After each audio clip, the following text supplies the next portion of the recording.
దేవుని నామానికి స్తోత్రాలు. చేరుకుని వచ్చిన మీ అందరికీ కూడా ప్రభువైన క్రీస్తు నామములో వందనాలు తెలియచేస్తున్నాం. దేవుని యొక్క మహాకృప ప్రేమను బట్టి దేవుడు ఈ ఫిబ్రవరి మాసము మొదటి పునరుద్ధాన దినమందు సంఘముగా కూడి ఆరాధించడానికి దేవుడు మనకిచ్చినటువంటి సమయమును బట్టి స్తుతిస్తూ దేవుని యొక్క లేఖన భాగమును ధ్యానం చేసుకున్నాం. మత్తయి సువార్త 13వ అధ్యాయము, మత్తయి సువార్త 13వ అధ్యాయము 47వ వచనము నుండి 50వ వచనము వరకు చదువుదాం. మరియు పరలోక రాజ్యము సముద్రములో వేయబడి నానా విధములైన చేపలను పట్టిన వలను పోలి ఉన్నది. అది నిండినప్పుడు దానిని దరికి లాగి కూర్చుండి మంచి వాటిని గంపలో చేర్చి చెడ్డ వాటిని బయట పారవేయుదురు. అలాగే యుగ సమాప్తి అందును జరుగును. దేవదూతలు వచ్చి నీతిమంతులలో నుండి దుష్టులను వేరుపరిచి వీరిని అగ్నిగుండములో పడవేయుదురు. అక్కడ ఏర్పును పండ్లు కొనుటయు ఉండును. ప్రార్థన చేద్దామండి. స్తోత్రము స్తోత్రము స్తోత్రము నాయన, ప్రేమ నమ్మకమైన తండ్రి, పరిశుద్ధుడా, జీవాధిపతి, అద్వితీయ దేవ, కృపా సత్య సంపూర్ణుడవు, ఉన్నవాడా అనువాడా నీకు వందనాలు. మాకు పునరుద్ధానము జీవమై ఉన్న దేవా నీకు వందనాలు చెల్లిస్తున్నాము నాయన. లోకములో శాపములో పాపములో అన్యజనులలో నశించిన వారము, భక్తిహీనులము, దూరస్థులము, నీడల విరోధ భావము కలిగి శత్రువులుగా నడిచిన వారము, బాహాటముగా నిన్ను సిలువ వేయటంలో నాయనా అయా నా తండ్రి కారణభూతులము, మా క్రియల చేత నిన్ను తృణీకరించిన వారము ఆయనను ప్రభువా, మీరు శాశ్వతమైన ప్రేమతో మమ్మలను ప్రేమించి నీ కుమారుడు మా ప్రియరక్షకుడైన యేసు ప్రభు వారి ద్వారా మా పాపముల నుండి మమ్మలను విడిపించి మా దోష అపరాధములను క్షమించి మమ్మల్ని రక్షించిన నీ ప్రేమను బట్టి వందనాలు ప్రభువా. ఇంకనూ నీ రక్తములో ఏ పాపమును మేము విడిచిపెట్టక ఏ దోషము చేత మేము కట్టబడిన వారమైనామో ప్రభువా, మా పాపములను మేము ఒప్పుకొని నీడల నీవు నమ్మదగిన దేవుడవు నీతిమంతుడివై ఉన్నావు కనుక నాయనా మా ప్రతి పాపము నుండి మమ్మల్ని విడిపించి పరిశుద్ధులపరిచి నీతిమంతులుగా చేసి నిత్య జీవానికి వారసులుగా మమ్మల్ని హెచ్చించమని ప్రార్థిస్తున్నాము నాయనా. మరి నా తండ్రి, పరలోక రాజ్య మర్మములను ధ్యానించడానికి నీ మందిరములోని ప్రజలమైన మాకు మీరు చూపుతున్న కృపను బట్టి వందనాలు ప్రభువా.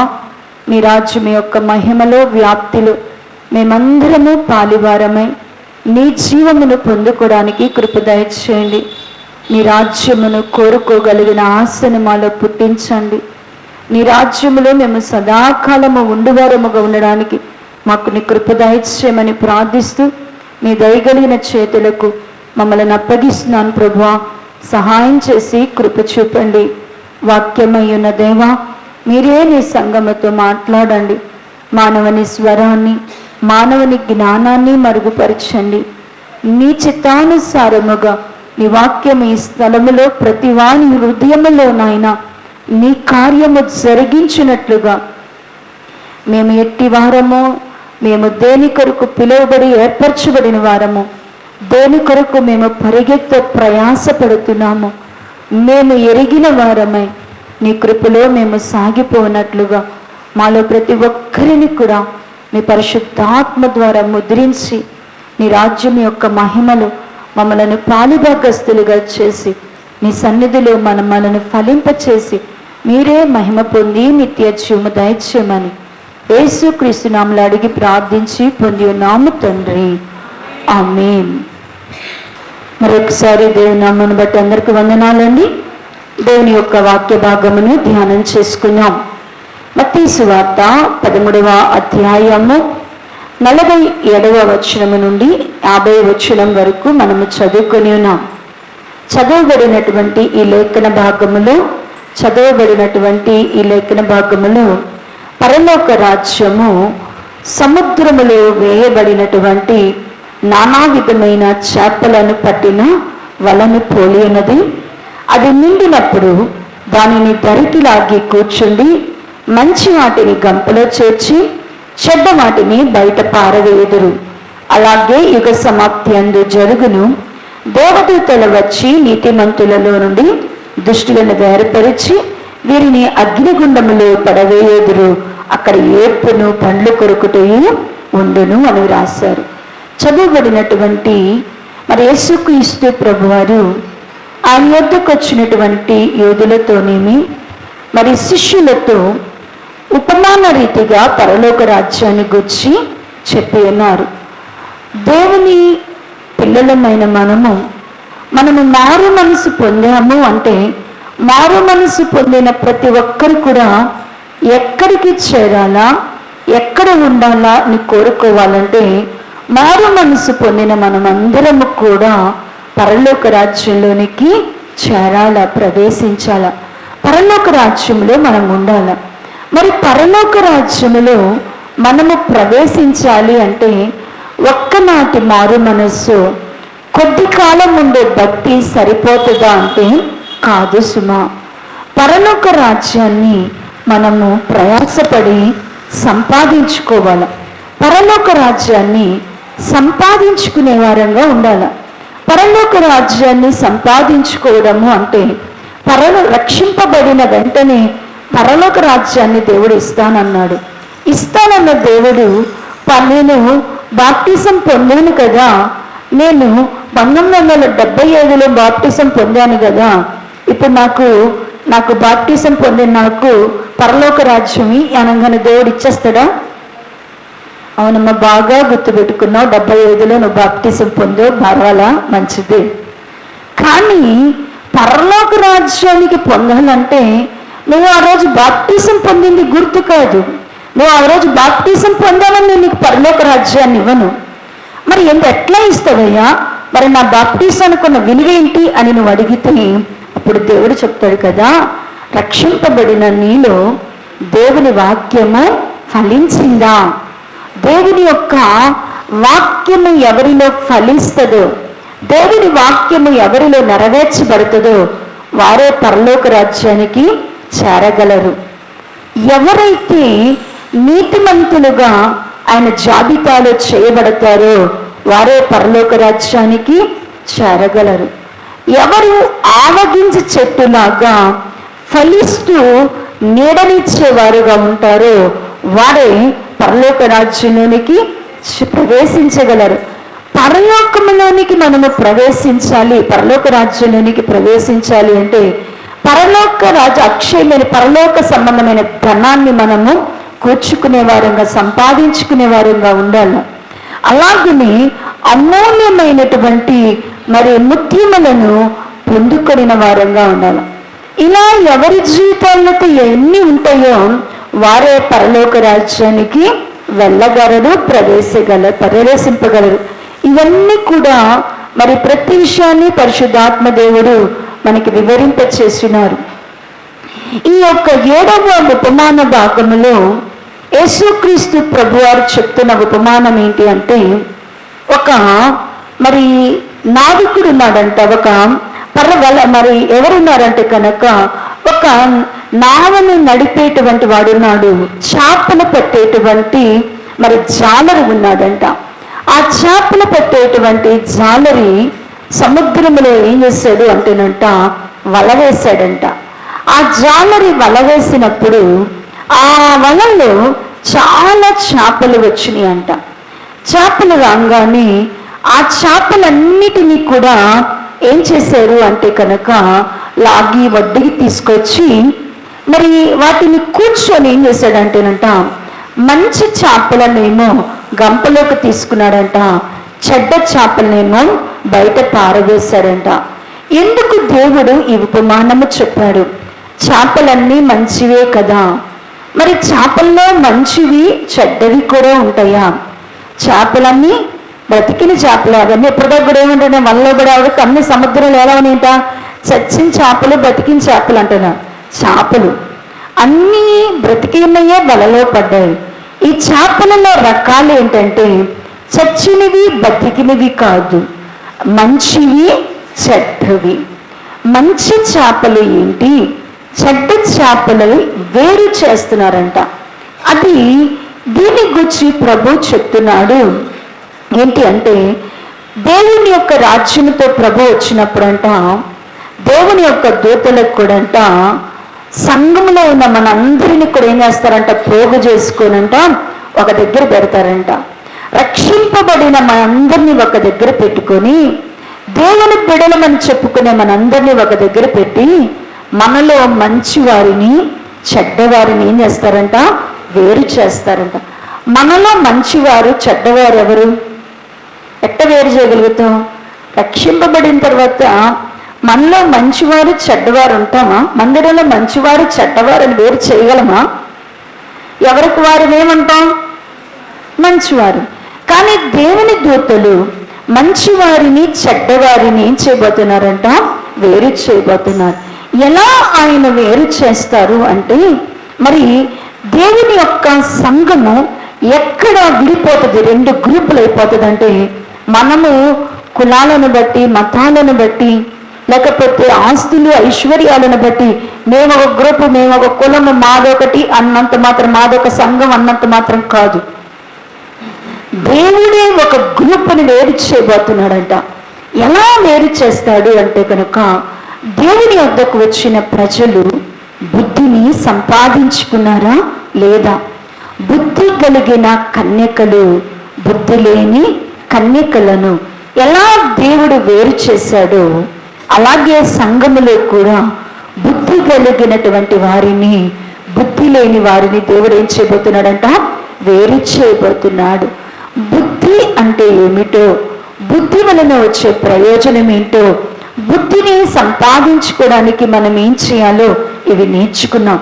మనలో కనుక దేవుడు అనుగ్రహించేటువంటి బుద్ధి అనేది లేకపోతే, ప్రభు రాకడలో మనము ఎంతగా ప్రభు దగ్గర బ్రతిమాలినా కూడా మనం ఆయన రాజ్యంలోనికి మాత్రము వెళ్ళలేము.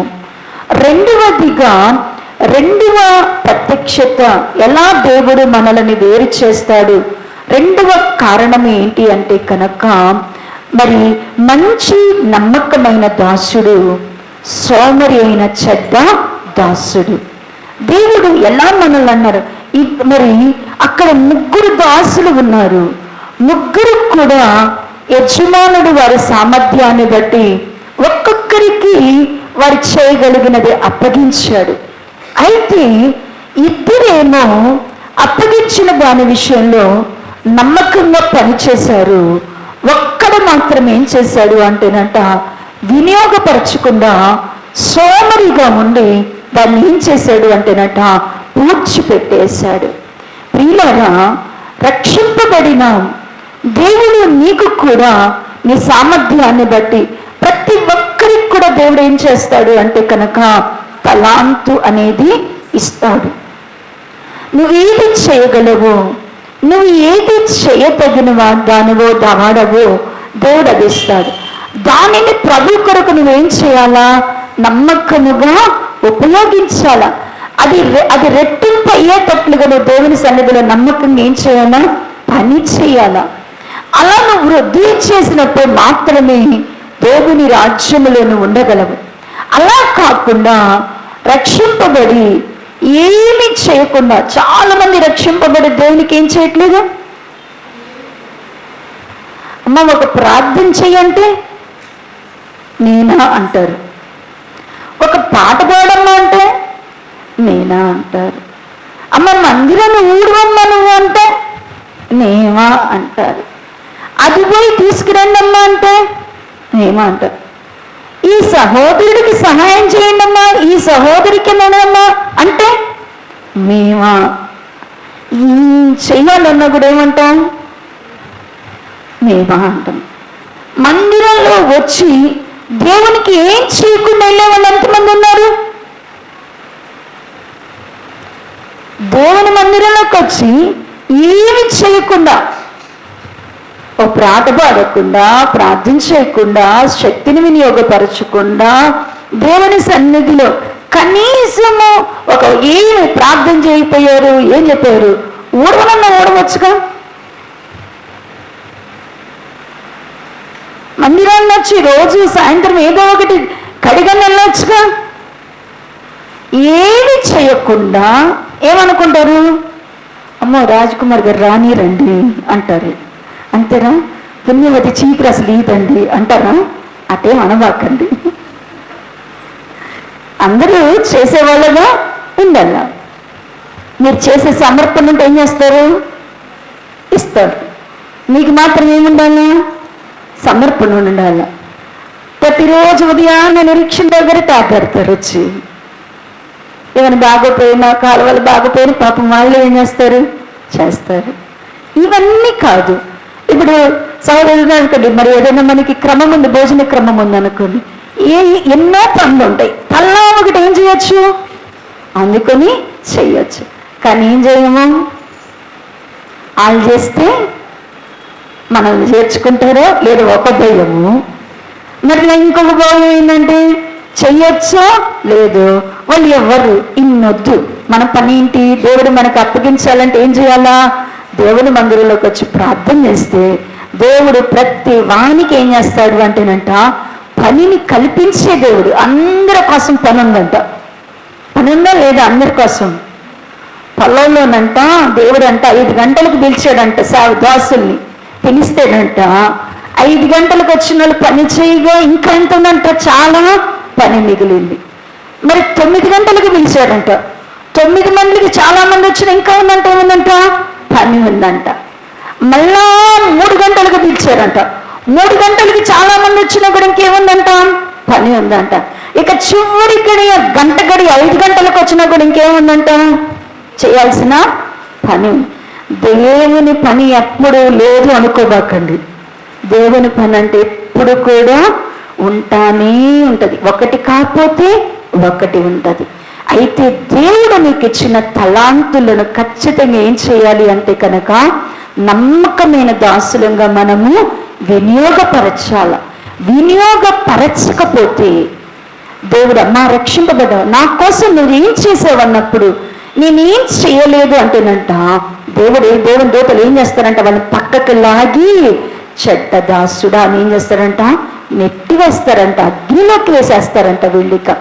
అందుకని దేవుడు వేరుపరచేదాకా మనం ఉండకూడదు. ఇంకా దేనిని బట్టి మంచివారని చెడ్డవారని దేవుడు ఏర్పాటు చేస్తాడంటే చూడండి, మత్తయి సువార్త 25వ అధ్యాయము. మత్తయి సువార్త 25వ అధ్యాయము 32వ వచన భాగము నుండి చదివితే 26వ పేజీ. మత్తయి సువార్త 25వ అధ్యాయము 32వ వచన భాగము. అప్పుడు సమస్త జనులను ఆయన ఎదుట ప్రోగు చేయబడుదురు. గొల్లవాడు మేకలలో నుండి గొర్రెలను వేరుపరచినట్లు ఆయన వారిని వేరుపరచును. తన కుడి వైపున గొర్రెలను, ఎడమ వైపున మేకలను నిలవబెట్టును. చాలండి. ఎలా వేరు చేస్తున్నాడు దేవుడు? మంచివారు చెడ్డవారమని మనం ఎలాగున వేరు చేయబడతాం. ఎవరు మంచివారు ఎవరు చెడ్డవారు అంటే ఇంకొక ఉపమానము చెప్తున్నాడు యేసు ప్రభు వారు.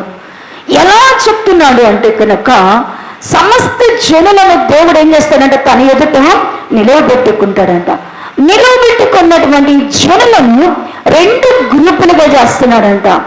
ఏంటి 2 గ్రూపులు? ఎవరు అంటే కనుక గొర్రెలు, మేకలు. సంఘంలో ఎవరుంటారంట? సంఘంలో ఉండేది 2. ఎవరంట? దేవుని దృష్టికి కనపడేది ఎవరంట? గొర్రెలు, మేకలు. గొర్రెలలో నుండి ఎవరిని వేరు చేస్తున్నారంట? మేకలను వేరుపరుస్తున్నాడంట. గొర్రెలనేమో కుడివైపున నిలబెట్టుకుంటున్నాడంట. మేకలను ఏం చేస్తున్నాడు అంటేనంట ఎడమ వైపున నిలబెట్టుకుంటున్నాడంట. ఎట్లా దేవుడు గొర్రెలలో నుండి మేకలను కనుగొన్నాడు?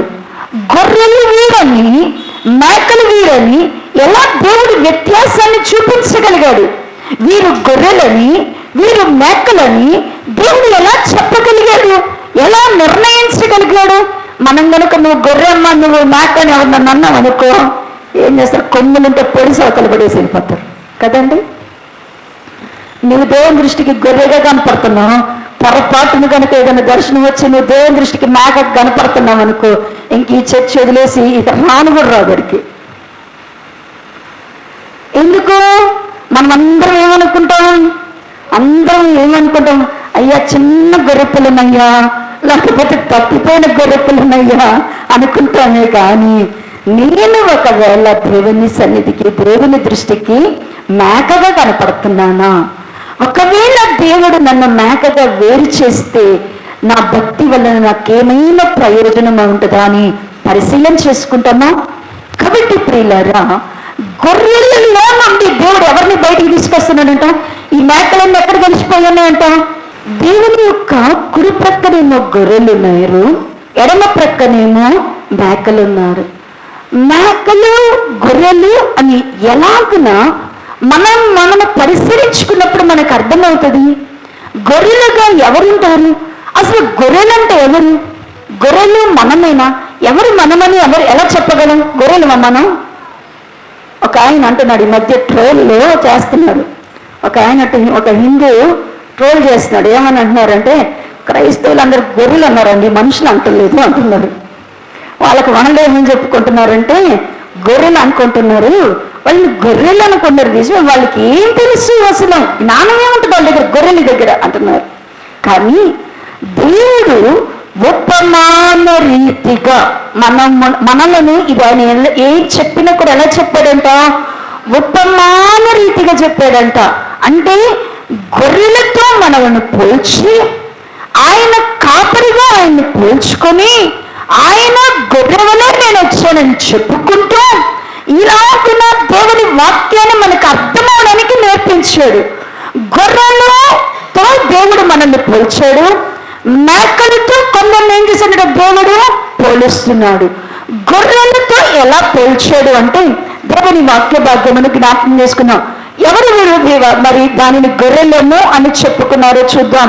ఆసాపు గారు రాస్తూ కీర్తన 74వ అధ్యాయము, కీర్తన 74వ అధ్యాయము మొదటి వచ్చిన భాగమును చూడండి. కీర్తనలు 74 మొదటి వచ్చిన భాగము చదువు. దేవా, నీవు నిత్యము మమ్మల్ని విడనాడితివేమి, నీవు మేప గొర్రెల మీద నీ కోపము పొగరాజుచున్నదని. చాలండి. ఆసాబు గారు తన ప్రజలను ఎలా పిలుస్తున్నాడు? తన జనులైనటువంటి వారంతా ఎలా పోల్చుకుంటున్నాడు? అయ్యా, మేము ఎవరుమో అంటే కనుక మేము మేపేటువంటి గొర్రెలము అని చెప్తున్నాడు. అదే 79వ కీర్తన 13వ వచ్చిన భాగంలో కూడా ఆసాపు గారు చెప్తూ 79 13వ వచనము చదవమ్మా. అప్పుడు నీ ప్రజలమును నీ మంద గొర్రెలమునైన మేము అంటున్నాడు. చాలండి. ఇక్కడ కూడా ఏమని చెప్తున్నాడు? ప్రజలను, దేవుడి ప్రజలను ఎలా పోలుస్తున్నాడు ఆసాపు గారు? నీ ప్రజలమును నీ మంద గొర్రెలమునైన మేము, మేమందరం ఎవరమని చెప్తున్నాడు? నీ మంద అయినటువంటి గొర్రెలము అంటున్నాడు. దావీదు గారు చెప్తూనేమో ఆయన ఏమని చెప్తున్నాడు అంటే కనుక ఆయన గురించి చెప్తూ దావీదు గారిని గురించి కీర్తనలో 78వ అధ్యాయము 70వ వచ్చిన భాగం నుండి చదివితే, తన దాసుడైన దావీదును కోరుకొని గొర్రెల దొడ్డిలో నుండి అతన్ని పిలిపించను, పాడి గొర్రెలను వెంబడించుట మాన్పించి తన ప్రజలైన యాకోబును తన స్వాస్థ్యమైన ఇశ్రాయేలును మేపుటకు ఆయన అతనిని రప్పించెను. దావీదు గారిని గురించి కూడా మాట్లాడుతూ దావీదు గారికి కూడా చెప్తున్నాడు, అయ్యా, నేను గొర్రెల కాపరిని, పశువులైన గొర్రెలను కాయట మాన్పించి నన్ను ఇప్పుడు ఏ గొర్రెలను కాయమని చెప్తున్నానంటున్నాడు? దేవా, నీ ప్రజలైన వారైనటువంటి వారు, నాయనా, నీవు ఇచ్చినటువంటి యాకోబు స్వాస్థ్యము నీ దృష్టికి ఎలా ఉంది అంటున్నాడు? గొర్రెల వలె ఉన్నది అంటున్నాడు. ఇంకా కీర్తనల భాగము 119వ దావీదు కీర్తన, 119వ దావీదు కీర్తన 176వ వచ్చిన భాగమును చదివితే 520వ పేజీ, 520వ పేజీ చదివా. తప్పిపోయిన గొర్రెవలే నేను త్రోవ విడిచి తిరిగి తిని నీ సేవకుని వెతికి పట్టుకొనుము, ఎందుకనగా నేను నీ ఆజ్ఞను మరచువాడను కాదను. ఇక్కడేమో దావీదు గారు రాస్తున్నాడు ఈ కీర్తనలు. నేనెవరినయ్యా అని చెప్తున్నాడు?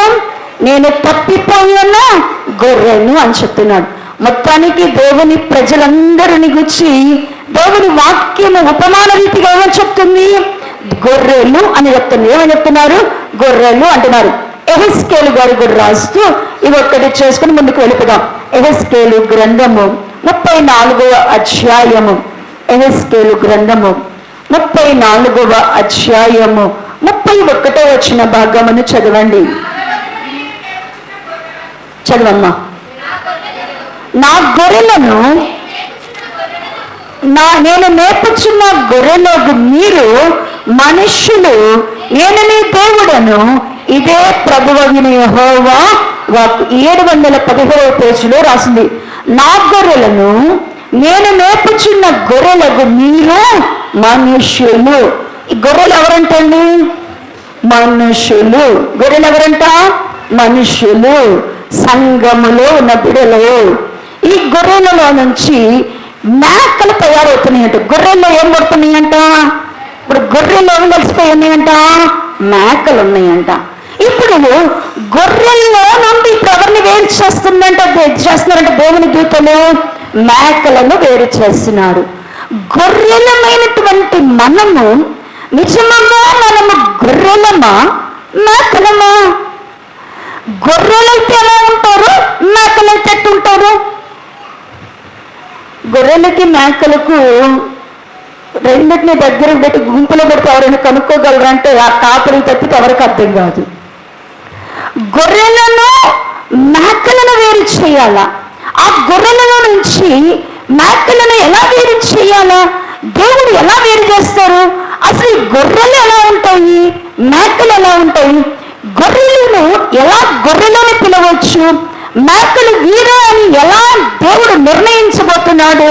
ఎలా అంటే గొర్రెలకు ఉన్నటువంటి స్వభావం ఏంటి? గొర్రెలు అంటే ఎవరు? ఆయన మేపడి గొర్రెలు ఎవరు? ఆయన పాలించడి గొర్రెలు ఎవరు అంటే కనుక యోహాను సువార్త 10వ అధ్యాయము. యోహాను సువార్త 10వ అధ్యాయము. యోహాను సువార్త 10వ అధ్యాయము 3వ వచన భాగము నుండి చదవండి. అతడికి ద్వారపాలకుడు తలుపు తీయును, గొర్రెలు అతని స్వరము వినును. అతడు తన సొంత గొర్రెలను పేరు పెట్టి పిలిచి వాటిని వెలుపలికి నడిపించును. మరియు అతడు తన సొంత గొర్రెలన్నిటినీ వెలుపలికి నడిపించినప్పుడల్లా వాటికి ముందుగా నడుచును. గొర్రెలు అతని స్వరమెరుగును గనక అవి అతనిని వెంబడించును. గొర్రెలకు ఉన్నటువంటి మొదటి గొర్రెలు, సంఘములో గొర్రెలు ఎవరు? దేవుడు పాలించేటువంటి గొర్రెలు ఎవరు? దేవుడు కోరుకున్న సొంత గొర్రెలు ఎవరు అంటేనంట ప్రభు దినమందు తన కుడి పార్శ్వమున ఉండబోయే గొర్రెలు ఎవరు అంటేనంట ఇక్కడ దేవుడు చెప్తున్నాడు కదా, నా గొర్రెలు నా స్వరము వినును. గొర్రెలకు ఒక స్వభావం ఉందంట. ఏంటి ఆ గొర్రెలకు స్వభావం అంటేనంట తన యజమానుడి యొక్క స్వరాన్ని అవి గుర్తుపడతాయి. తన యజమాని యొక్క స్వరాన్ని అవి తెలుసుకోగలుగుతాయి అంట. ఆ కింద వచ్చిన వాళ్ళకి వచ్చి చదివితే అన్యుడు వచ్చి వాటిని పిలిస్తేనంట అవి ఎంత మాత్రం కూడా అతనిని ఏం చేయవంటేనంట వెంబడించవంట. ప్రియులారా, ఇన్నాళ్ళలో దేవుని మందిరానికి వస్తున్నాం. ఏది ప్రభు స్వరమో, ఏది అపవాది స్వరమో, క్రీస్తు విరోధి స్వరమో నువ్వు గుర్తుపడుతున్నావా? ఏది దేవుని స్వరము, ఏది క్రీస్తు విరోధి స్వరము నీకు అర్థమవుతుందా? ఎవరు దేవుని ఆత్మ కలిగిన వారు, ఎవరిలో భ్రమపరచు ఆత్మ ఉన్నదో, ఎవరు క్రీస్తును ధరించుకొని ఉన్నారో, ఎవరు క్రీస్తు అంత్యక్రీస్తు వేషములో ఉన్నారో, ఎవరు క్రీస్తు విరోధి ఆత్మ కలిగి ఉన్నారో నీకు అసలు గుర్తుపట్టగలవా? గొర్రెలకైతే ఖచ్చితంగా ఏమొస్తుంది? వాటికి ఉన్నటువంటి గొప్ప అనుభవం ఏంటి అంటే కనుక స్వరాన్ని గుర్తుపట్టిపోతాయి. చిన్నపిల్లలుగా ఉన్నప్పుడు గుర్తుపట్టకపోవచ్చు. సమూయేలు చిన్నవాడుగా ఉన్నాడు. పాలు విడిచిన తర్వాత తల్లి తీసుకొచ్చి ప్రతిష్ఠ చేసినట్లుగా యాజకుడైనటువంటి ఏలీకి అప్పచెప్పింది. ఏలీ గారు చిన్న పని చెప్పాడు చిన్నపిల్లాడికి, అయ్యా నువ్వు పెద్ద పనులేం చేయొద్దు, మందిరంలో దీపం వెలుగుతుందో లేదో అదొక్కడు చూసుకో, దేవుని సన్నిధిలో దీపం మారిపోకుండా మాత్రం చూసి అక్కడే పడుకో అని చెప్పాడంట. అంటే చిన్నవాడు దీపం వెలిగించి నిద్రొచ్చి పడుకుంటున్నాడు. పడుకున్న తర్వాత దేవుడు ఏలీతో మరి సమూయేలుతో, బాలుడైన సమూయేలుతో సమూయేలు అని పిలుస్తుంటే మొట్టమొదటి ఎలాగ వినపడింది అంటే ఆ స్వరము ఏలీ గారు పిలుస్తున్నాడేమో అనుకొని వెళ్ళాడంట. వెళ్ళి, అయ్యా మీరు పిలిచానా తండ్రి, నువ్వు ఏమైనా పిలిచావా అంటే, లేదు నాయన పడుకో అన్నాడంట. రెండోసారి కూడా సమూయేలు అంటే మళ్ళా ఎవరు పిలిచినట్టు చెప్పిందంటే కనుక వినబడిందంటే ఏలీ గారు పిలుస్తున్నట్టే ఉందంట. పోయి మళ్ళా అడిగాడంట, తండ్రి ఏమైనా పిలిచావా నువ్వు నన్ను అంటే, అప్పుడు ఏలీ గారికి అర్థమైందంట, పిలుస్తున్నాడు దేవుడు, చిన్నవాడైన సమూయేలుతో దేవుడు మాట్లాడబోతున్నాడు అని చెప్పాడంట. ఈసారి కనుక నిన్నెవరైనా పిలిస్తే నాయనా నా దగ్గరికి రాబాక, ఈసారి పిలిస్తే నువ్వేం చేయమంటే కనుక నీ చిత్తము దాసుడు ఆలకిస్తాడు అని సాగిలిపడయ్యా అన్నాడంట.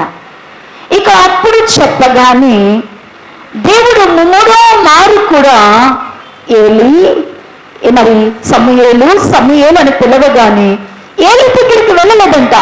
ఈసారి సమూయేలు గారు ఏం చేశాడు అంటేనంట, చిత్తము నీ దాసుడు ఆలకిస్తాడు అనగానే దేవుడు అక్కడి నుంచి సమూయేలు గారితో అన్ని మాట్లాడడం ప్రారంభించాడంట. దేవుని స్వరము విన్నటువంటి సమూయేలు ఆ తర్వాత తను చనిపోయే వరకు ఎవరి దగ్గరికి వెళ్ళి దేవుడు ఏమైనా మాట్లాడా, ఎవరైనా నన్ను పిలిచారా చెప్పమని అడిగాడా? అక్కడి నుంచి ఎవరి స్వరానికి అలవాటు పడిపోయాడు? ఎవరి స్వరం వెళ్ళి నేర్చుకున్నాడు మరి సమూయేలు గారు? అప్పటి వరకు ఏలీ స్వరము వినగలిగినటువంటి వాడు ఇప్పుడు ఎవరి స్వరాన్ని వింటున్నాడు? నువ్వు వింటున్నావా? బాలుడై ఉన్నప్పుడు నీకు ప్రభు స్వరం అర్థం కాకపోవచ్చు. బాలుడిగా ఉన్నప్పుడు నీకు ప్రభు స్వరం ఏంటో నీకు తెలియకపోవచ్చు. వస్తున్నావు కదా, సంవత్సరం నుంచి వస్తున్నావు కదా, 2 సంవత్సరాల నుంచి వస్తున్నావు కదా, 3 సంవత్సరాల నుంచి వస్తున్నావు కదా, 5 సంవత్సరాల నుంచి వస్తున్నావు కదా, 10 సంవత్సరాలైంది కదా రక్షింపబడి, 25 సంవత్సరాలైంది కదా బాప్తిస్మం పొంది, ఇంకా ప్రభు స్వరం ఏదో అన్యుని స్వరం ఏదో నీకు తెలియకపోతే నువ్వు ఎలా గొర్రెవవుతావు?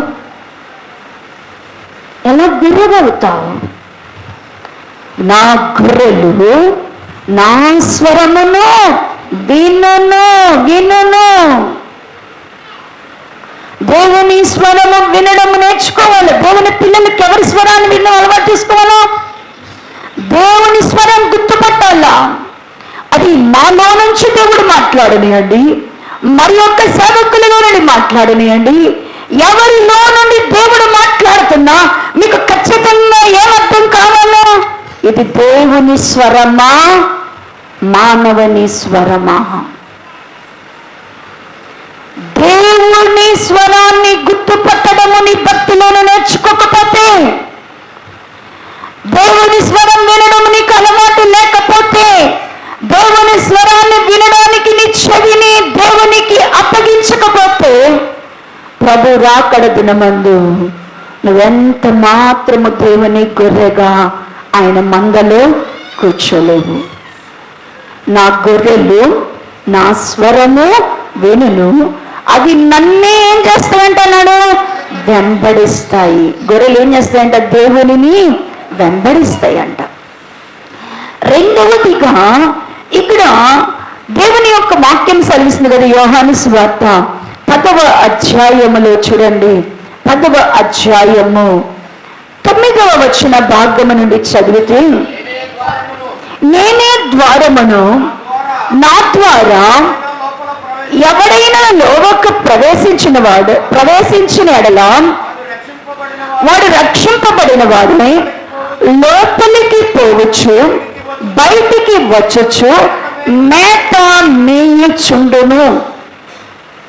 గొర్రెలు దొడ్డిలో ఏం చేయడం నేర్చుకుంటే ఎంత, లోపలికి వచ్చి బయటికి వెళ్తే ఏం చేస్తున్నాయి అంట, మేత మేస్తాయి. గొర్రెలంట మరి కాపరి వాటికి ఏర్పాటు చేసినటువంటి దొడ్డిలోని అవి ఏం చేస్తాయంట, మేత మేస్తుంటాయంట.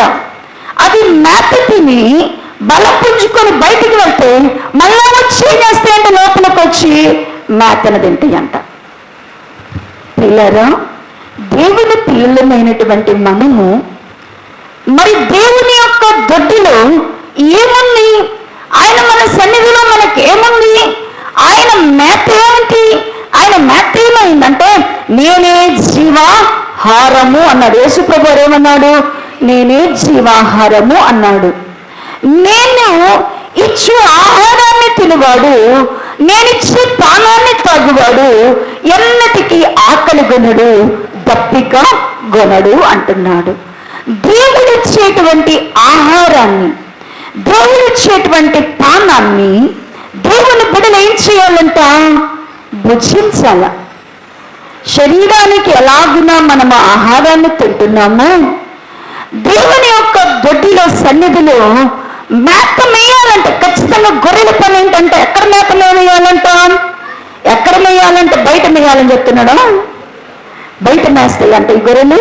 ఎక్కడ మేస్తాయంట, ఈ 10వ వచన భాగంలో అంటాడు కదా, దొంగతనమును హత్య నాశనము చేయుటకు వచ్చును గాని మరి దేనికి రాడు, గొర్రెలకు జీవము కలుగునట్లుగా అవి సమృద్ధిగా కలుగుటకు నేను వచ్చి తినని నీతో నిశ్చయముగా చెప్పుచున్నాను. మేత బయట ఎక్కడ మేయబాకండి, గొర్రెలు ఎక్కడ మేయమంటే మేత బయట మేయు. ఎక్కడ మేస్తాయి గొర్రెలు, దేవుడు వాటికి ఏర్పాటు చేసిన కాపరి ఏర్పాటు చేసిన దొడ్డిలోనే ఏం చేస్తాయంట, మేత మేస్తాయి. ఏం మేత మేస్తాయి, బయటికి వెళ్ళాలంటే ఏం తినేళ్ళాలా, ఏం మేత కావాలా, ఏం మేత కావాలా, మనకి బయటికి వెళ్ళాలంటే తిరిగిపోవాలా. మనం బయట తిని ఏడొచ్చి ఏం చేస్తాం, కక్కేస్తున్నాం. కుక్క అంటే తను ఏం చేస్తుందంట, తిన్నదంతా కూడా అంటే దేవుడే చెప్తున్నాడు, కుక్క తన వాంతికి తిరిగినట్లుగా. మనమేమో బయటంతా తినేసి ఇక్కడికి వచ్చేసి ఏం చేస్తున్నాం, కక్కేసి ఏమీ లేకుండా వెళ్తున్నాం. గొర్రెలు మాత్రమంట దొడ్డి, మందిరం అనే దొడ్డిలోనికి వచ్చి, మందిరం అనే ఈ మేత స్థలము దగ్గరికి వచ్చి అంట చక్కగా ఏం చేస్తాయంట, కావలసిన ఆహారం అంతా కూడా ఏం చేస్తాయంట, వారానికి సరిపడిన ఆహారం అంతా ఏం చేయాలా, ఇక్కడ తిని వెళ్ళాలా. ప్రభువా, రేపటి నుంచి వింతైన మనుషులతో నేను మాట్లాడాలా, దుష్టులైన మనుషులతో మాట్లాడాలా, శత్రువుల మధ్య నేను నిలబడాలా, భీకరమైన పరిస్థితుల్లోకి నేను వెళ్ళాలా, శ్రమలు, శోధనలు, బాధలు, ఇరుకులు, ఇబ్బందుల మధ్య నాకు బయట ఉంది ప్రభువా, అక్కడ నేను నీ గొర్రెగా కనబడాలి అంటే ఇక్కడ నేను ఏమి చేసేలా, మేత తిని బలపరచబడాలా. అంటే దేవుని గొర్రెలమైనటువంటి మనము గొర్రెలముగా దేవుని సన్నిధిలో కనబడాలంటే ఆయన స్వరాన్ని విని ఆయన వెంబడించడం నేర్చుకోవాలా, అన్యుని స్వరాన్ని గుర్తుపట్టడం నేర్చుకోవాలా, దేవుని స్వరాన్ని గుర్తించుకోవడం నేర్చుకోవాలా. రెండవదిగా సంఘమనేటువంటి మేత స్థలములో, సంఘమనే దొడ్డిలో జీవాహారమైనటువంటి క్రీస్తు వాక్యమును సమృద్ధి జీవము కలుగు చేసేటువంటి దేవుని వాక్యముతో ఏం చేయాలి అంటేనంట, నింపబడాలి. ఎవరు చేస్తారంట? అందరు చేస్తారు. అవి అందరు చేయరు. ఎవరు చేస్తారంట? గొర్రెలు మాత్రమే చేయగలవంట. మూడవదిగా గొర్రెలకున్నటువంటి స్వభావం ఏంటి అంటే కనుక చూడండి, యెషయా గ్రంథము 53వ అధ్యాయం. యెషయా గ్రంథము 53వ అధ్యాయము 7వ వచన భాగమును చదవండి. అతడు తీసరమ్మా 614వ పేజీ, 614వ పేజీ, 7వ వచన భాగము. అతడు దౌర్జన్యమునందును బాధింపబడినను అతడు నోరు తెలవదు. వద్దకు తోబడు గొర్రె పిల్లలు బొత్తు కత్తిరించు వారి ఎదుట గొర్రెయు మౌనముగా ఉండినట్లు అతడు నోరు తెలవలేదు. గొర్రెకున్నటువంటి ఇంకొక లక్షణం ఏంటి అంటే కనుక, గొర్రెలకు ఒక లక్షణం ఉంటుందంట. ఏంటి అంటేనంట, అవి తన బొచ్చు అంటే ప్రతి ఏడు కూడా గొర్రెలకు ఏం చేయాలి అంటే కనుక బొచ్చు తీయాల. వాటి బొచ్చుని ఏం చేయాలా? కత్తిరించాల. కత్తిరించకపోతే అవి బలం పొందుకోలేవు. అందుకని ప్రతి ఏట కూడా ఇశ్రాయేలు ఏం చేస్తారంటే, వారి గొర్రెలకు ఏం చేస్తారంటే బొచ్చు కత్తిరిస్తాడు. అవి బొచ్చు కత్తిరించేటప్పుడు వాటిని ఎలాగ తీసుకెళ్తారు అంటే, కత్తిరించే సమయంలో ఏం చేస్తారు అంటే కనుక దాని యొక్క మూతిని బిగబెట్టి దాని కాళ్ళను కట్టేసి చంపేయడానికి తీసుకెళ్తారంట. ఎట తీసుకెళ్తారంటేనంట, ఇక ఈ రోజుతో నీ పని ఏమైపోతుంది అంటే గనక ముగిసిపోతుంది అన్నట్టుగా తీసుకెళ్తారంట. తీసుకువెళ్తేనంట ఈ గొర్రెలంట ఆ బొచ్చు కత్తిరించే వారి ఎదుటికి వెళ్ళేటప్పుడంట దానికి అర్థమవుతుందంట, ఈరోజు నాకేదో సంభవించబోతుంది, ఇది నా ప్రాణానికో నాకేదో నొప్పింది అని తెలిసి కూడా అంట ఆ గొర్రె ఏం చేస్తుంది అంటేనంట, మౌనంగా తనను తాను ఏం చేస్తుంది అంటేనంట, కట్టేవాడికి కత్తిరించేవానికి సహాయమిస్తుందంట. మౌనంగా అలా సాగిలి పడిపోతుందంట. అందుకని గొర్రె బొచ్చు తీయడము అనేది ఆ కత్తిరించేవానికి పెద్ద ప్రయాసం ఉండదంట. మిగతా జంతువులు పట్టుకోవాలంటే పట్టుకునేవాడికి చాలా యాతన ఉంటుంది, కానీ గొర్రె బొచ్చు కత్తిరించే సమయంలో పెద్ద బాధ ఉండదంట. ఎందుకంటే అది ఆ కత్తిరించే వారి దగ్గర ఆ యజమానుడు చెప్పినట్లు అది ఎలా ఉంటుందంటేనంట, మౌనంగా ఉండి తన్ను తాను ఏం చేస్తుంది అంటేనంట అప్పగించుకుంటుంది. ఎందుకు యేసు ప్రభు వారు తన పేరు కూడా ఏం పేరు పెట్టుకున్నారంటే, యేసు ప్రభు వారికి ఒక పేరు ఉంది. ఏంటంటేనట, యేసు ప్రభు వారికి ఒక పేరు ఉందంటే ఏం పేరు? గొర్రె పిల్ల.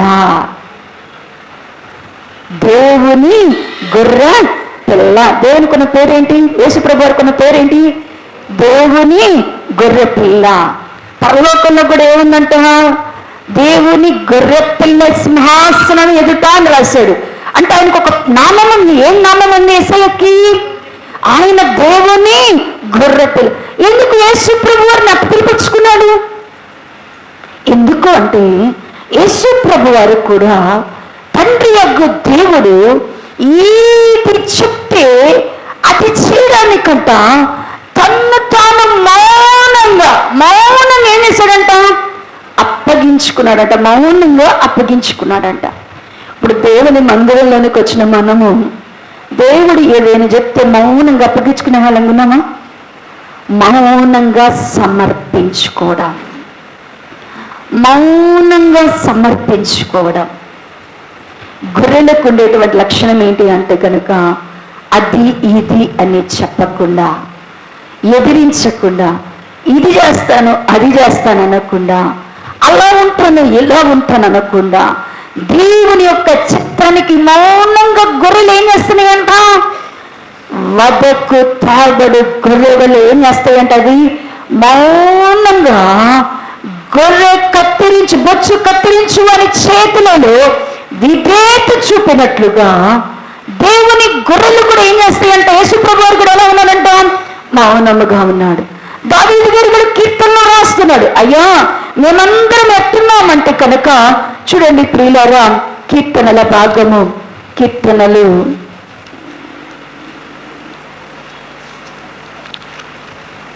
30 కీర్తనల భాగము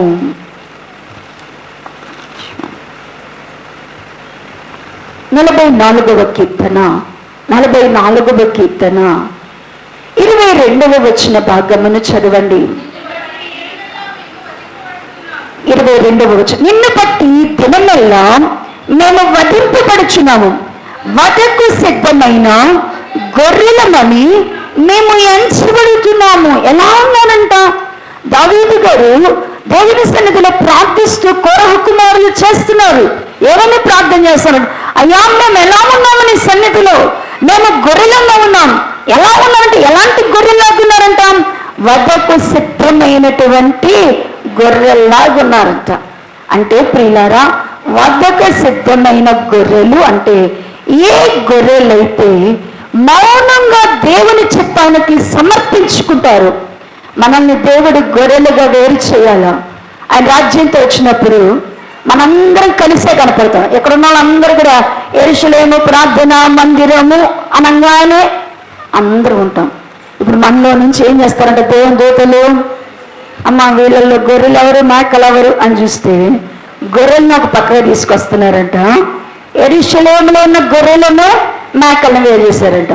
గొర్రెలేమో దేవుని స్వరాన్ని వినడానికి భక్తిలో అలవాటు చేసుకున్నాయి, దేవునినే వెంబడించడానికి అలవాటు చేసుకున్నాయి. దేవుని మందిరంలో మేత వేసి ఆ మేతతో బయటికి వెళ్తున్నాయి అంట. ఆ మేతతో బయటికి వెళ్ళి మళ్ళీ వచ్చి ఏం చేస్తున్నాయంట?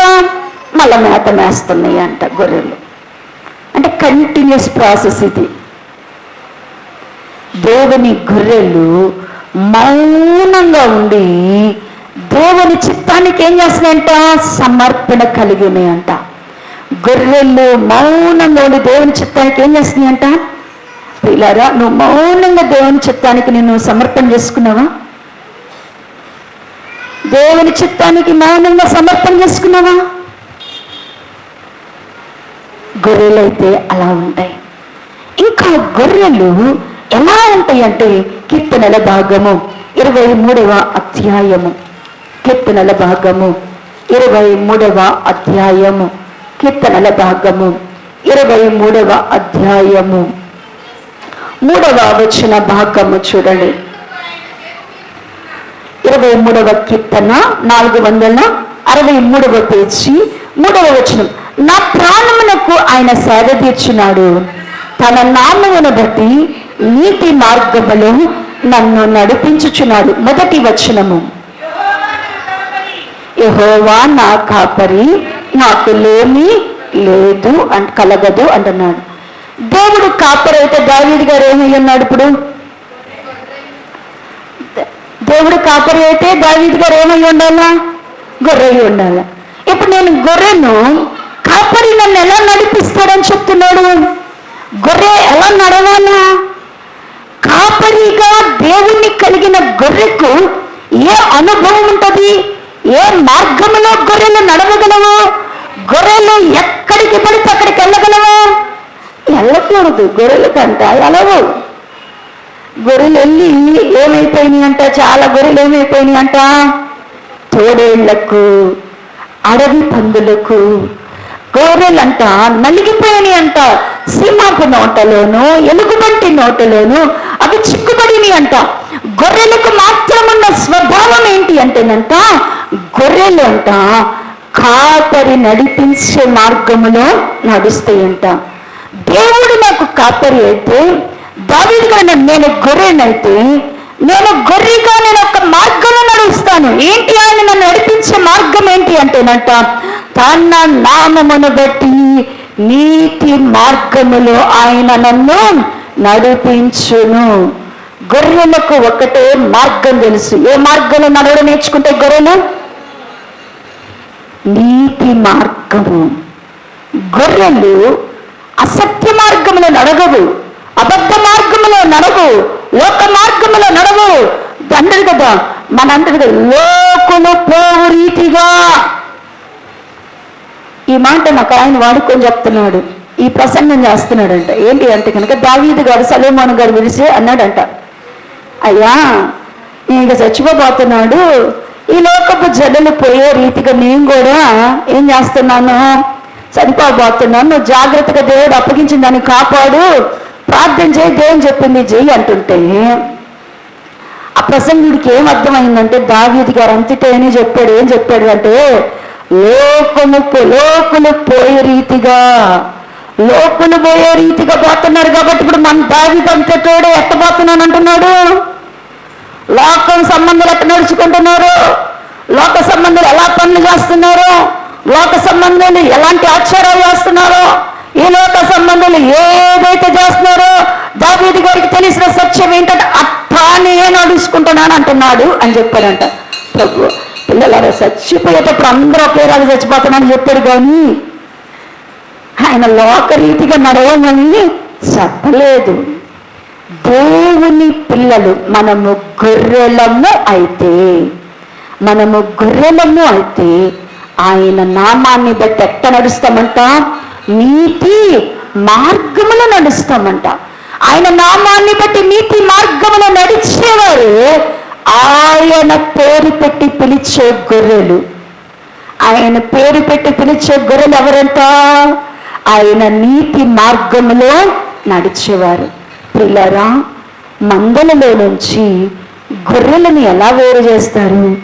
సంఘములో ఆయన పేరు పెట్టి పిలిచే గొర్రెలు ఎవరు అంటే, ఎవరు ఆయన స్వరమును విని ఆయన అడుగు జాడలను వెంబడిస్తున్నారు, ఎవరు ఆయన దొడ్డిలోని మేత చేత లోపలికి వస్తూ బయలు వెళుతున్నారు, బయలు వెళ్ళి లోపలికి వచ్చి మేతతో జీవిస్తున్నారు, సమృద్ధి జీవముతో, వాళ్ళే గొర్రెలు. ఎవరు గొర్రెలు అంటే కనుక మౌనముగా దేవుని చిత్తము కొరకు తమ్ము తాము సమర్పించుకునేవారే, మౌనముగా దేవుని చేతులకు తమ్ము తాము సమర్పించుకునేవారే గొర్రెలు. ఎవరైతే దేవుని కలిగి ఆయన నామాన్ని బట్టి నీతి మార్గంలో నడిచేవారే ఆయన వెంబడించేటువంటి గొర్రెలు. సంఘంలో ఇప్పుడు ఎన్ని గొర్రెలు ఉన్నాయి? యెరూషలేములో ఎన్ని గొర్రెలు ఉన్నాయి? నేను గొర్రె నన్ను చేస్తావా చెయ్యత్మంటే అందరు ఎత్తుతారు, కానీ దేవుడు అడిగాడు అనుకోండి ప్రశ్న, అయ్యా అట్టంతా అందరూ ఏమనుకుంటారని ఎత్తాను కానయ్యా అంటాం. ఇప్పుడు ఎన్ని గొర్రెలు ఉన్నాయి యెరూషలేములో? దేవుని కుడి ప్రక్కన నిలబడేటువంటి గొర్రెలు ఎవరు?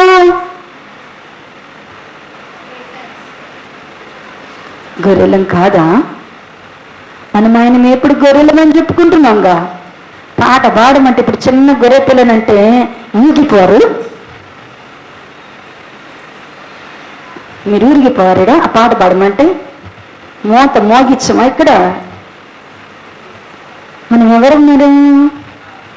గొర్రెలం కాదు, మేకలమా? అసలు మరి మేకలు ఎవరు?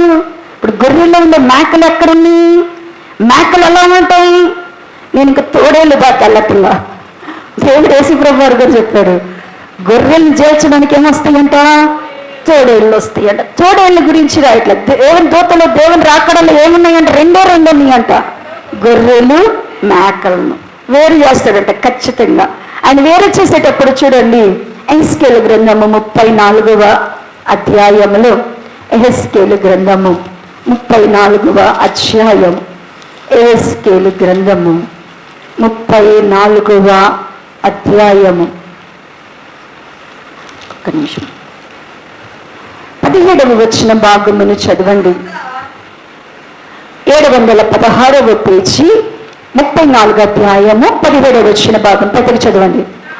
నా మంద నీ విషయమై దేవుడైన యెహోవాయగు నేను సెలవిచ్చినదేమనగా,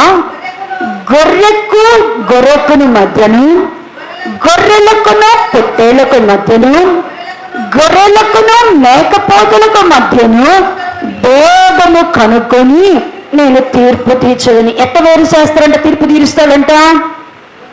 గొర్రెలకు మళ్ళీ గొర్రెలకు గొర్రెలకు కూడా ఏం చేస్తాడంట? దేవుడు తీర్పు తీరుస్తాడంట. గొర్రెలకు గొర్రెలకును పొట్టేళ్లకు కూడా ఏం చేస్తాడంట? దేవుడు తీర్పు తీరుస్తాడంట. గొర్రెలకును మేకపోతులకు కూడా కలిపి ఏం చేస్తాడంట దేవుడు? ఇప్పుడు మనకి వేరు చేస్తున్నాడు దేవుడు. వేరు చేసేటప్పుడు మనం పరలోక రాజ్యంలోకి వెళ్ళాలా, అగ్నిగుండంలోకి వెళ్ళాలా?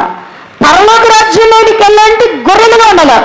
గొర్రెలు అయిన తర్వాత గొర్రెలకు మధ్య ఉంది, గొర్రెలకు పొట్టేళ్లకు మధ్య ఉంది. మేకపోతులు అయితే మాత్రం నో ఎంట్రన్స్, పరలోకం లేదు. ఇక ఎక్కడ ఉంటామంటే నెట్టేసి ఎక్కడ వేస్తాడంట? నిత్య నరకాగ్ని. మేకలు ఎవరు మరి? ఇప్పుడు ఈ మందులో ఉన్నటువంటి మేకలు ఎవరు? ఈ మందులో ఉన్న మేకలు ఎలా ఉంటాయి? మేకలు ఎవరు అంటే కనుక కొన్ని 2-3 విషయాలు జ్ఞాపకం చేసుకొని ప్రార్థనలోకి వెళ్దాం. చూడండి, కీర్తనల భాగము 36వ కీర్తన, కీర్తనల భాగము 36వ కీర్తన 1వ వచనము నుండి 4వ వచనము వరకు.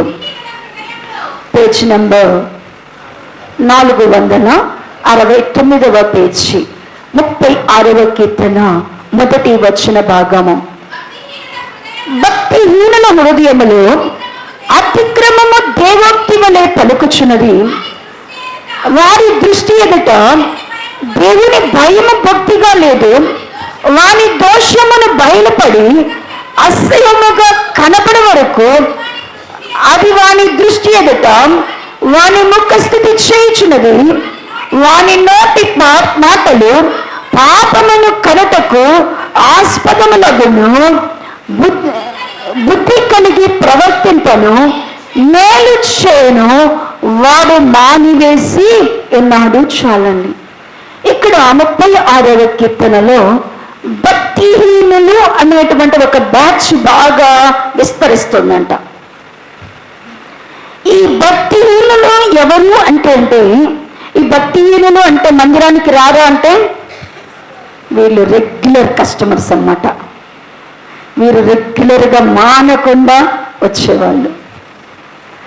భక్తిహీనులు ఎవరు అంటే ఏమైనా మందిరానికి రాకుండా దేవుడొద్దు, మాకు దేవుడితో సంబంధం లేదనే వాళ్ళు. వీళ్ళు మందిరాన్ని గడవక వస్తారు, మందిరంలోనే కనబడతారు, మందిరంలో అన్ని చేసినట్టే ఉంటారు. కానీ వాళ్ళ హృదయములలో మాత్రం ఇక్కడ అన్నాడు కదా, భక్తిహీనుల హృదయములలో అతిక్రమము దేవోక్తి వలె పలుకుతుంది. అంటే వీళ్ళ హృదయంలో ఎప్పుడు కూడా ఏముంటుంది అంటేనంట అతిక్రమం ఉంటుంది. అతిక్రమము బాగా ఉందండి.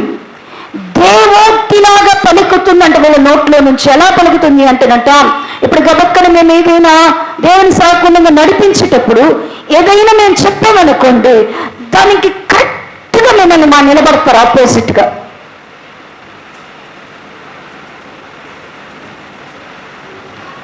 దేవుని యొక్క క్రియలు చూడండి, దేవోక్తిలాగా ఏం మాట్లాడగలరంటే వీళ్ళు అతిక్రమం.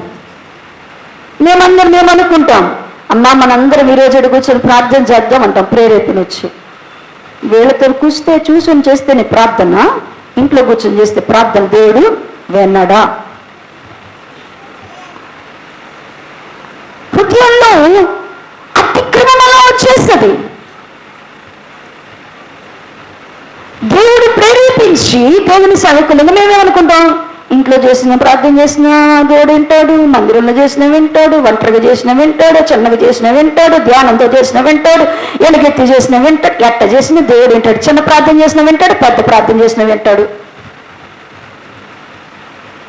ఏదైనా ప్రేరేపించి అమ్మా మనందరం కలిసి ప్రార్థన చేద్దాం, మాకు ప్రేరేపణ వచ్చింది అనగానే కొందరు హృదయాలు అంటది, మీరందరూ పెద్దగా చేస్తే నాకు ప్రార్థన రాదండి, నేను ఇంట్లోనే చేస్తాను.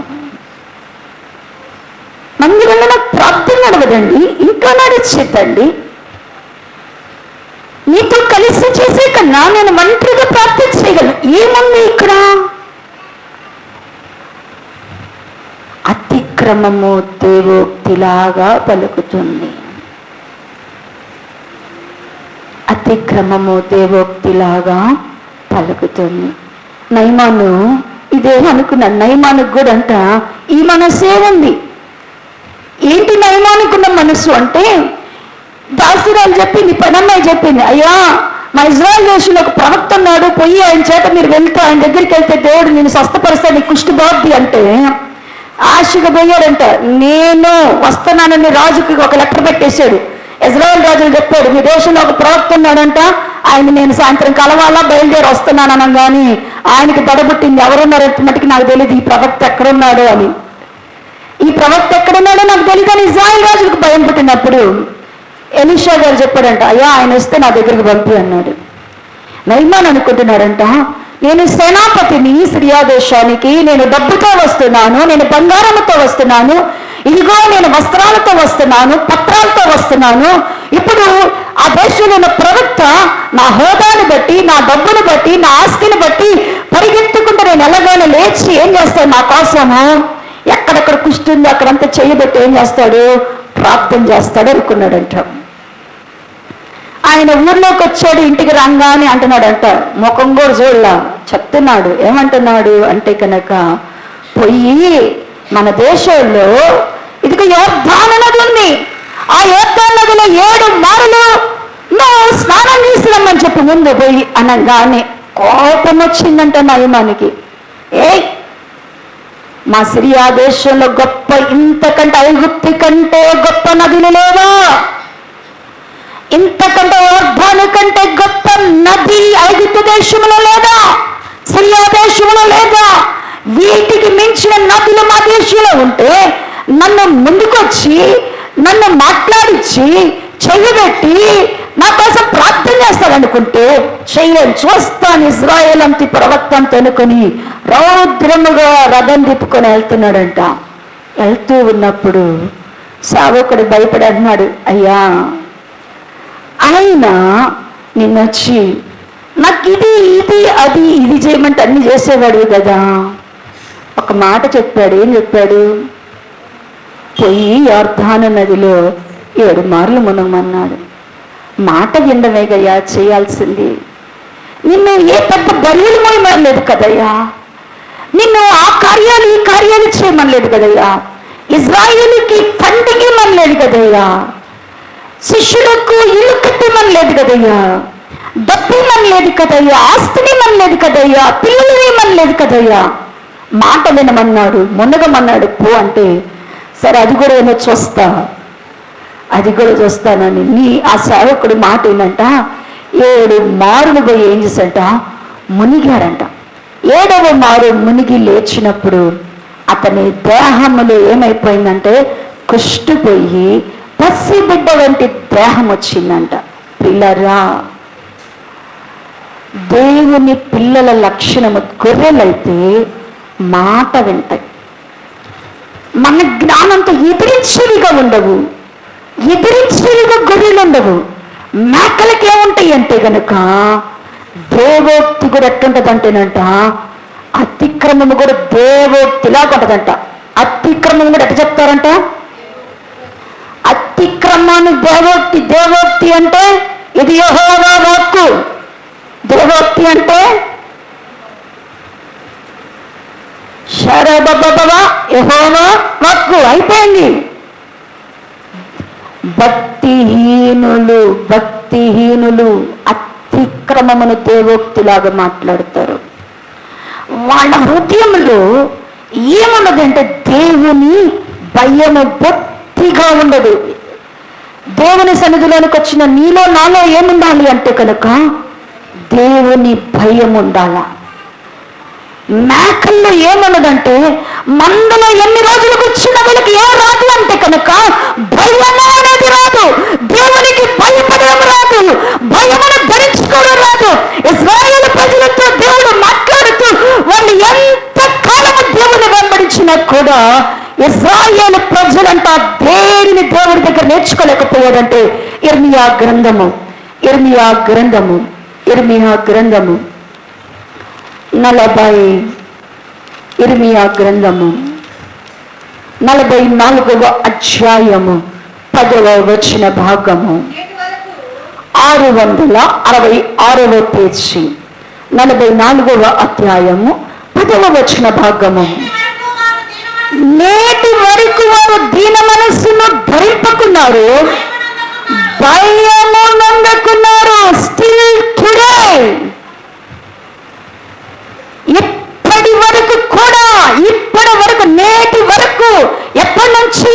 అబ్రహాము దినాలు మొదలుకొని, ఐగుప్తులో నుండి మోషే నడిపించిన దినము మొదలుకొని, ఐగుప్తును దాటిన మొదలుకొని ఎప్పటి వరకు కూడా ఏం రాలేదంట వాళ్ళకి? నేటి వరకు దీన మనస్సును భయం లేదు, నేర్చుకోలే, భయం లేదు. దేవునికి భయపడని వాడు క్రైస్తవుడు కాదు. దేవుని భయము హృదయంలో లేనివాడు, దేవుని భయము లేనివారము దేవుని పిల్లలను కాదు. భయము లేనివారము దేవుని. నువ్వెవరికి భయపడకపోవచ్చు. ఎవరికి భయపడే నేర్చుకోవాలా? దేవునికి భయపడ్డు నేర్చుకోవాలా. నీ హృదయంలో ఎప్పుడు ఏముండాలా? దేవుని భయం ఉండాలా. ఆ భయము నీకు ఐశ్వర్యము, ఆ భయము నీకు దేవునికి నీలో ఉన్న సువాసన, ఆ భయమే నీకు అలంకారమును ధరించుకోవాలంట. మేకలలో ఏముండదంట? మేకలు అంటే భక్తిహీనులు. మేకలు అంటే సంఘములో ఉన్న భక్తిహీనులు. ఈ భక్తిహీనులు అతిక్రమమును దేవోక్తిలాగా మాట్లాడతారు. వారి హృదయంలో దేవుని ఎడల ఏముండదు అంటేనంట, భయము అనేది ఉండదు. వారి యొక్క చెడుతనము భయపడే వరకు కూడా వారు ముఖ స్తుతి చేసేవాళ్ళుగా ఉంటుంది. అంటే ముఖ స్తుతి అంటే, ముఖ స్తుతి చేసేవాళ్ళు అంటే స్తోత్రం స్తోత్రం స్తోత్రం. ఆ స్తోత్రంకి అసలు అర్థమే ఉండదు. నాకు భలే బాధ వేస్తుంది. నువ్వు క్లేషినా వేసి అంటావు, నొప్పి పట్టిన వేసి అంటావు, కాల్జా పెట్టప్పుడు వేసి అంటావు, కూర్చుంటావు. అసలు వేసేది నువ్వు ఎట్టవాడుతున్నావు? స్తోత్రం. నువ్వు స్తోత్రము అంటున్నానంటే, నీవు స్తుతి అంటున్నానంటే, ఆ స్తుతి యొక్క శక్తి ఏంటో తెలుసా? ఇజ్రాయేలు స్తుతుల మీద దేవుడు సింహాసనాసీనుడై ఉన్నాడు. నీవు పెదాలతో స్తుతిస్తున్నావు, నువ్వు పెదాలతో దేవుని నామము చేస్తున్నావు, పెదాలతో నువ్వు చేసే భక్తిహీనుల భక్తి. నువ్వు స్తోత్రం అన్నావంటే సింహాసనం అక్కడ కదలాలా. నువ్వు హల్లెలూయా అంటే ఈ హల్లెలూయాతో దూతలు ఏకీభవించాలా. పెదాలతో భక్తి, పెదాలతో ప్రార్థన, పెదాలతో వాక్యాలు, పెదాలతో ఆరాధన. ఇది భక్తిహీనులు మేకలు చేసే పని. మేకల్లాగా నువ్వు ఉంటే నిర్దాక్షిణంగా దేవుని దూతలు ఏం చేస్తారు? దేవుని సన్నిధిలో నుంచి అగ్నిలోకి నెట్టేస్తారు. ఎవరివి నువ్వు? వేరు చేయబోయే కాలం ఎంతో దూరం లేదు. వేరుపరచిపోయేటువంటి తీర్పు తీర్చే దినాలు ఇంకెంతో దూరం లేదు. నీ పిల్ల తరాల తర్వాత చూస్తావేమో అనుకున్నావు. లేదు సుమా, పరలోక రాజ్యము సమీపముగా వచ్చేసింది. నువ్వెవరివి? దేవుని యొక్క సంగమం. మంచి చేపలను, చెడ్డ చేపలను దేవుడు ఏం చేస్తున్నాడంట? వేరు చేసేస్తున్నాడు. మంచి చేపలేమో గొర్రెలు వంటి వారు, చెడ్డ చేపలేమో మేకల వంటి వారు. గొర్రెలైనటువంటి వారు దేవునికి లోబడేటువంటి వారు, దేవునికి విధేయులైనటువంటి వారు. మేకలైనటువంటి వారు భక్తిహీనులైనటువంటి వారు. వారు ఎలా ఉన్నారు? మిగతా విషయాలన్నిటినీ కూడా ఇంకేమేమి ఉన్నాయి, గొర్రెలు మేకలను ఎలా దేవుడు వేరు చేయబోతున్నాడో మిగతా వాక్య భాగాన్ని వచ్చే వారు ధ్యానం చేసుకున్నాం. తలలో ఉంచినట్లయితే అందరం ప్రార్థన చేద్దాం.